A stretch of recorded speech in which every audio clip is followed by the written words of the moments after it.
आप जब भी अपना एब्डोमेन देखती हैं as a female post pregnancy और आपको लगता है कि आपके एब्डोमेन की जो स्किन है बहुत लूज़ हो गई है, बहुत ज़्यादा उस पे स्ट्रेच मार्क्स आ गए हैं और वो हैंग करती है, तो फिर आप गूगल पे सर्च करते हैं कि क्या बेस्ट ट्रीटमेंट है उसके लिए। फिर आपको पता लगता है कि हाँ, टमी टक या abdominoplasty is the best treatment for this kind of situation. लेकिन उसके साथ गूगल एक्चुअली बम्बार्ड कर देता है आपको वैरायटी ऑफ टमी टक से, जिससे कि कन्फ्यूजन जनरेट हो जाता है कि कौन सी टेक्निक आपके लिए बेस्ट है। सो अगर हम बात करें ब्रॉडली कि टमी टक के लिए कौन सी टेक्निक्स होती हैं, कैसे होती हैं, क्या फ़ायदे नुकसान होते हैं, तो प्राइमरीली दो टेक्निक्स होती हैं टमी टक की। एक तो प्रॉपर जो मेजर टमी टक है और एक mini tummy tuck. Major tummy tuck उन केसेस में होता है जिनमें पूरे एब्डोमेन में लूज स्किन और फैट होता है, प्लस स्ट्रेच मार्क्स काफ़ी होते हैं, अम्बिलिकस नीचे ड्रूप किया गया होता है, उनमें जो इंसिजन है वो भी बड़ा होता है। जबकि on the other hand mini tummy tuck के अंदर उन पेशेंट्स में किया जाता है जिनमें कि लोकलाइज्ड लोअर एब्डोमेन में अम्बिलिकस के नीचे वाला एरिया लूज है, हैंगिंग है, और जो प्रॉब्लम का मैग्नीट्यूड है वो मॉडरेट है, सो इसमें स्कार भी छोटा आता है। सो जब मेजर टमी टक में या फुल टमी टक में स्कार बड़ा आता है, मेजर प्रोसीजर होता है, तो रिकवरी में भी थोड़ा टाइम ज़्यादा लगता है जब हम कंपेयर करते हैं मिनी टमी टक से। अगर स्पेसिफिक पॉइंट्स हम कंपेयर करें फुल टमी टक के और मिनी टमी टक के, तो देखिए सबसे पहला है टारगेट एरिया क्या होता है। मेजर टमी टक के अंदर टारगेट एरिया पूरा एब्डोमेन का फ्रंट होता है और साइड्स होते हैं, जिसमें से कि लूज स्किन और जो स्ट्रेच मार्क वाली स्किन है उसे हमें रिमूव करना है। देन इंसिजन,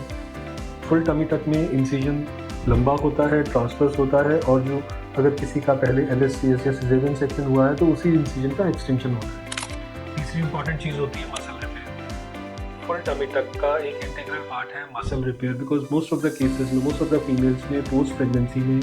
एब्डोमेन की जो मसल है लूज हो जाती है, स्ट्रेच हो जाती है, वीक हो जाती है, तो फुल टमी टक में वो भी रिपेयर हो जाता है। चौथा पॉइंट आता है वो होता है बैली बटन। बैली बटन की पोजीशन फुल टमी टक में सैग करके नीचे चली गई होती है, उसे डिपॉजिट किया जाता है और नेचुरल पोजीशन पे लाके वापस से फिक्स किया जाता है। सो फुल टमी टक किन पेशेंट्स के लिए बेस्ट है? जिन पेशेंट्स में सिग्निफिकेंट सैगिंग है एब्डोमिनल स्किन की, अम्बिलिकस ड्रूप कर रहा है नीचे,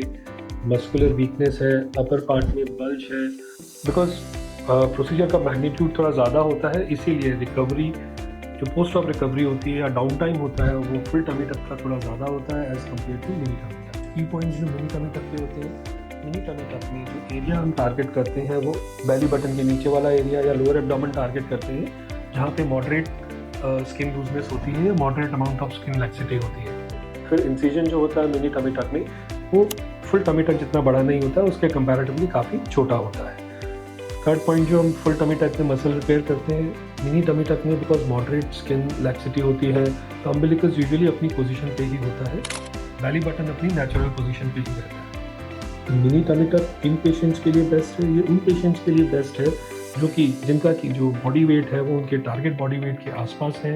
स्किन लैक्सिटी सिर्फ लोअर एब्डोमेन तक लिमिटेड है, बेली बटन के नीचे लिमिटेड है और मॉडरेट अमाउंट की है, बहुत ज़्यादा सिवियर नहीं है। Then because see the magnitude of surgery is much less as compared to full tummy tuck, mini tummy tuck में जो रिकवरी है, जो डाउन टाइम है पोस्ट सर्जरी काफ़ी कम होता है as compared to full tummy tuck। So इस basic information के बाद अगर आप और चीज़ें समझना चाहते हैं और डिसाइड करना चाहते हैं कि कौन सी टेक्निक आपके लिए बेस्ट है,